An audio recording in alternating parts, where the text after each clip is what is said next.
कथा सुनने से पहले ध्यान दें, ये कथा पति पत्नी के अटूट बंधन, सतीत्व की शक्ति और भाई बहन के प्रेम पर आधारित है।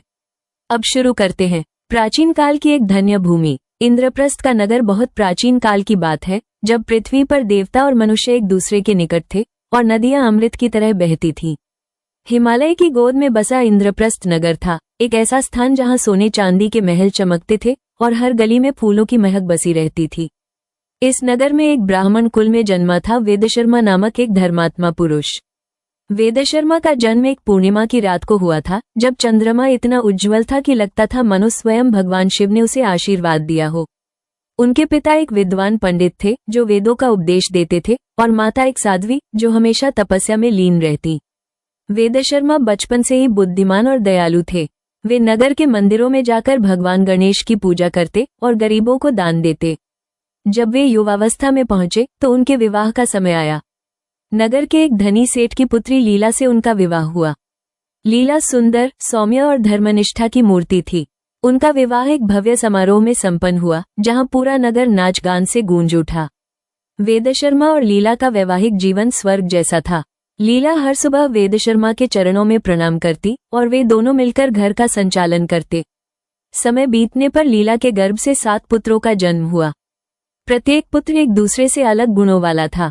सबसे बड़ा पुत्र रामलाल था, मजबूत कद काठी का योद्धा जो नगर की रक्षा करता। दूसरा श्यामलाल, विद्वान जो शास्त्रों का अध्ययन करता। तीसरा हरिलाल, कला प्रेमी जो संगीत में निपुण था। चौथा गोविंदलाल, व्यापारी जो नगर की अर्थव्यवस्था को मजबूत बनाता। पांचवा नंदलाल, दयालु जो जानवरों की सेवा करता। छठा माधवलाल, शांत स्वभाव का जो ध्यान में लीन रहता। और सबसे छोटा विनोदलाल, शरारती लेकिन प्यारा जो सबके चहेते थे। 7 भाई एक दूसरे से अटूट प्रेम करते थे। वे एक साथ खेलते, एक साथ पढ़ते और एक साथ भोजन करते। लेकिन इस परिवार में एक कमी थी, कोई पुत्री नहीं। लीला को पुत्री की तीव्र इच्छा थी। वे रोज भगवान गणेश से प्रार्थना करती, हे गणपति, मुझे एक पुत्री का वरदान दो जो इस घर की रोशनी बने। एक रात्रि जब लीला गहन तपस्या में लीन थी, भगवान गणेश स्वप्न में प्रकट हुए। उन्होंने कहा, लीला, तेरी भक्ति से प्रसन्न हूँ। तुझे एक पुत्री प्राप्त होगी जो करवा नाम से जानी जाएगी। वह सतीत्व की देवी बनेगी और उसके कारण तेरा परिवार अमर हो जाएगा। लेकिन याद रख, उसकी परीक्षा कठिन होगी। अगले वर्ष कार्तिक मास की एक अमावस्या को लीला को एक कन्या प्राप्त हुई। उसका नाम रखा गया वीरावती, लेकिन सब उसे प्यार से करवा कहते। करवा का जन्म एक चमत्कार था। जन्म के समय आकाश में तारे चमक उठे और एक कोयल की किलकारी गूंजी। करवा बचपन से ही असाधारण थी। उसकी आंखों में समुद्र सी गहराई थी और मुस्कान में चंद्रमा सी शीतलता। 7 भाई उसे अपनी राजकुमारी मानते थे। वे उसके लिए खिलौने लाते, उसके बाल सजाते और रात को कहानियां सुनाते। करवा भी भाइयों से असीम प्रेम करती। वो कहती, मेरे भैया, तुम 7 मेरे 7 रत्न हो। करवा का विवाह और ससुराल का सुख समय चक्र घूमता रहा।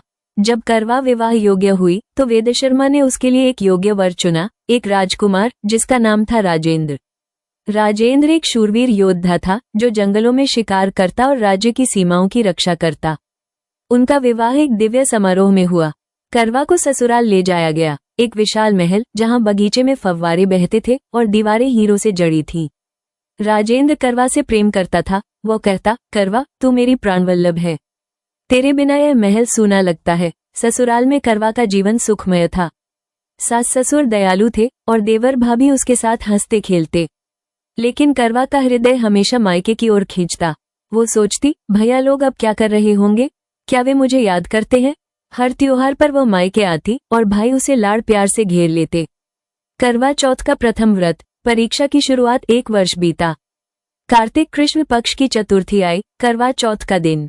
यह वो पावन तिथि थी जब सुहागिनें पतियों की लंबी आयु के लिए निर्जला व्रत रखती। करवा ने पहली बार यह व्रत रखा।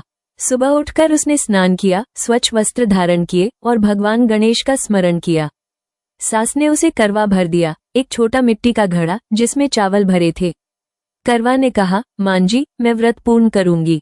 मेरा सुहाग अमर रहे। दिन भर वो भूख प्यास सहती रही। सूर्य की किरणें तपती, लेकिन करवा का संकल्प अटल था। शाम ढली और चंद्रमा उदय होने में देरी हो रही थी। करवा व्याकुल हो उठी। उसका शरीर कमजोर पड़ गया और चक्कर आने लगे।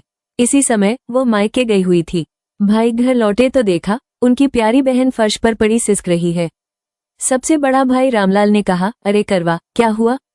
उठो, पानी पियो। लेकिन करवा ने रोते हुए कहा, भैया आज करवा चौथ है, मैं चंद्रमा को अर्घ्य देकर ही व्रत तोड़ूंगी। भूख सह लूंगी लेकिन नियम नहीं तोड़ूंगी। सातों भाई हृदय विदीर्ण हो गए। वे जानते थे कि करवा पतिव्रता है, व्रत टूटा तो सुहाग खतरे में पड़ जाएगा। सबसे छोटा भाई विनोदलाल, जो हमेशा शरारती लेकिन चतुर था, बोला, भैया लोग चिंता मत करो, मैं एक उपाय सोचता हूँ। वो बाहर गया, एक ऊंचे पीपल के पेड़ पर चढ़ा।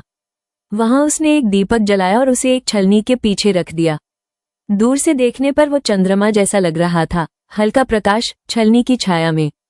विनोदलाल ने बहन को बुलाया, दीदी देखो, चंद्रमा निकल आया है, अब अर्घ्य दो और भोजन कर लो। करवा खुशी से उछल पड़ी। वो छत पर चढ़ी, छलनी से चंद्रमा को देखा, अर्घ्य दिया और सूखे फल खाने लगी। पहला टुकड़ा मुंह में डाला तो छींक आई, दूसरा टुकड़ा, बाल निकल आया, तीसरा टुकड़ा, अचानक द्वार पर दूत आया, राजकुमारी राजेंद्र की मृत्यु हो गई। जंगल में शेर ने हमला किया, करवा का संसार उजड़ गया।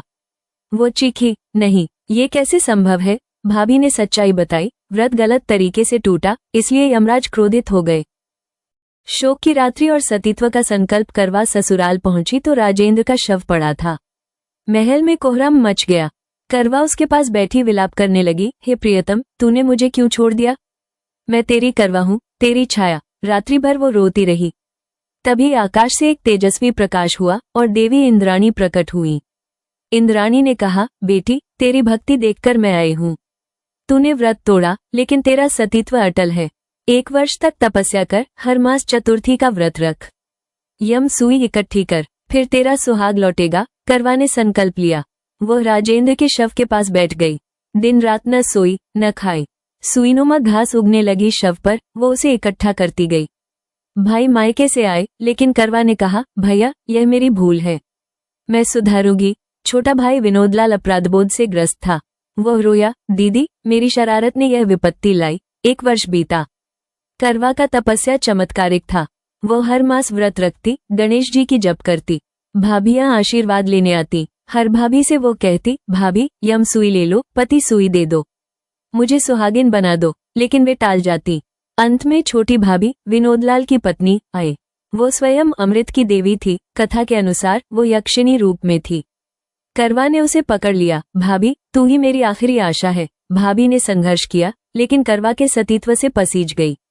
उसने अपनी अंगुली चीरकर अमृत निकाला और राजेंद्र के मुंह में डाल दिया। राजेंद्र उठ बैठा, करवा मैं कहाँ हूँ? सुख का अंत और चिर सौभाग्य का वरदान राजेंद्र को स्मृति लौट आए। वो बोला, प्रिय, तेरी तपस्या ने मुझे यमलोक से बचा लिया। पूरा परिवार एकत्र हुआ। भाई भाभियां आशीर्वाद देने लगे। गणेश जी प्रकट हुए। करवा तेरी भक्ति से प्रसन्न। सभी सुहागिनों को चिर सौभाग्य का वरदान। नगर में उत्सव हुआ। करवा चौथ अब अमर हो गया। करवा के बचपन की यादें, भाइयों का लाड़ प्यार। करवा के बचपन को याद करते हुए वो हमेशा सोचती कि उसके भाई उसके रक्षक थे। सबसे बड़ा रामलाल उसे कंधे पर बिठाकर नदी किनारे घुमाता। दीदी देखो, ये गंगा माँ है, वो तेरी तरह पवित्र है। श्यामलाल उसे श्लोक सिखाता। करवा ये गायत्री मंत्र जप, तेरी बुद्धि तेज होगी। हरिलाल बांसुरी बजाता और करवा नाचती। गोविंदलाल बाजार से मिठाई लाता, ये तेरे लिए मेरी राजकुमारी। नंदलाल घायल पक्षियों को बचाता और करवा मदद करती। माधवलाल ध्यान सिखाता, शांत मन से सब कुछ संभव है। विनोदलाल शरारतें करता, कभी छिपकर डराता, कभी फूलों की वर्षा करता। एक बार जब करवा बीमार पड़ी, सातों भाई रात भर जागे। वे वैद्य बुलाए, जड़ी बूटियां लाए। लीला रोई, मेरी बेटी तू ठीक हो जा। वेद शर्मा ने गणेश पूजा की। करवा ठीक हुई और बोली, भैया तुम्हारे प्रेम ने मुझे बचा लिया। विवाह पूर्व की तैयारी, स्वप्न और भविष्यवाणी। विवाह से पूर्व करवा को एक स्वप्न आया। स्वप्न में गणेश जी बोले, करवा तेरा सुहाग परीक्षा का भागी बनेगा, लेकिन तेरा सतीत्व विजयी होगा। वो डर गई, लेकिन माँ लीला ने सांत्वना दी, बेटी भगवान पर भरोसा रख। विवाह के दिन नगर सजाया गया। बैंड बाजे बजे, फूलों की वर्षा हुई। राजेंद्र घोड़े पर सवार आया, उसका मुकुट चमक रहा था। करवा को विदा करते समय भाई रोए, दीदी ससुराल में सुखी रहना, हर मास आना। ससुराल में राजेंद्र करवा को अपना राज्य दिखाता। देखो ये जंगल जहाँ मैं शिकार करता हूँ, ये नदी जहाँ हम स्नान करेंगे, करवा खुश थी, लेकिन हृदय में एक भय था, स्वप्न की याद। व्रत के दिन का विस्तृत वर्णन, संघर्ष और भ्रम। करवा चौथ के दिन सुबह करवा उठी, सूर्योदय के समय स्नान किया, पीले वस्त्र पहने। सास ने करवा सजाया, चूड़ियां, बिंदी, मेहंदी। पूजा की थाली सजाई, करवा, दीपक, फल, मिठाई। करवा ने गणेश अथर्वशीर्ष पाठ किया। दिन चढ़ा, प्यास लगी। वो सोचती, राजेंद्र, तेरी याद में सह लूंगी। दोपहर में कमजोरी आई, लेकिन वो ध्यान में लीन हो गई। शाम को मायके में भाई लौटे, व्यंजन बने, पूरी, सब्जी, हलवा। लेकिन करवा ने हाथ नहीं लगाया। विनोदलाल ने योजना बनाई। पीपल का पेड़ प्राचीन था, उसकी छाया भयानक। दीपक जलाया, छलनी रखी, प्रकाश टिमटिमाया। करवा छत पर चढ़ी, चंद्रदेव, अर्घ्य स्वीकार करो। भोजन में पहला कौर, छींक, दूसरा बाल, तीसरा दूध का संदेश। करवा का चेहरा पीला पड़ गया। मृत्यु के बाद का शोक, तपस्या की यात्रा, ससुराल पहुंचकर महल शोकमय। राजेंद्र का शव बिछौने पर। करवा चीखी, नहीं, वो शव से लिपट गई। रात्रि भर विलाप, प्रिय, तू उठ मेरे लिए। इंद्राणी का आगमन, प्रकाश की वर्षा। बेटी, तब कर। करवा ने शव को नहलाया, फूल चढ़ाए। 1 वर्ष, मौसम बदले। ग्रीष्म में गर्मी सहन, वर्षा में भीगना, शरद में ठंड। घास इकट्ठी की, हजारों सुइयां। भाई भोजन लाते, लेकिन वो मना कर देती। यह मेरी प्रायश्चित है। हर मास चतुर्थी पर पूजा। 1 मास में उसने शिव पार्वती की कथा सुनी। दूसरे में दुर्गा सप्तशती पाठ। तपस्या से उसका शरीर दुबला, लेकिन आत्मा मजबूत। भक्तजन आते, करवा माता, तू देवी है। भाभियों का आगमन, आशीर्वाद और रहस्य। अगले करवा चौथ पर भाभियां आईं। पहली भाभी, रामलाल की पत्नी, बोली, करवा, तू तपस्या कर रही। करवा ने सुइयां दी, यम ले लो, पति दे दो। भाभी ने आशीर्वाद दिया, लेकिन अमृत नहीं। इसी तरह 5 भाभियां। छठी ने संकेत दिया, छोटी भाभी ही सहायक है। छोटी भाभी, सुंदर, रहस्यमयी। वो आए, बहू, क्या चाहिए। करवा पकड़ ली, सुहाग। भाभी ने संघर्ष किया, नाखून गाड़े, लेकिन करवा अटल। भाभी पसीजी, तेरा प्रेम अमृत है। अंगुली चीरकर अमृत डाला। राजेंद्र जागा, करवा। पुनर्मिलन का उत्सव, चिर सौभाग्य महल में उत्सव। भाई नाचे, गीत गाए। गणेश जी वरदान दिया, सभी करवा चौथ व्रत करने वाली सुहागी ने अमर सुहाग पाए। करवा बोली, ये कथा सुनने से पाप मिटे, सुख मिले। हे गणेश, जैसा करवा को सुहाग मिला, वैसा सभी को मिले। जय गणेश।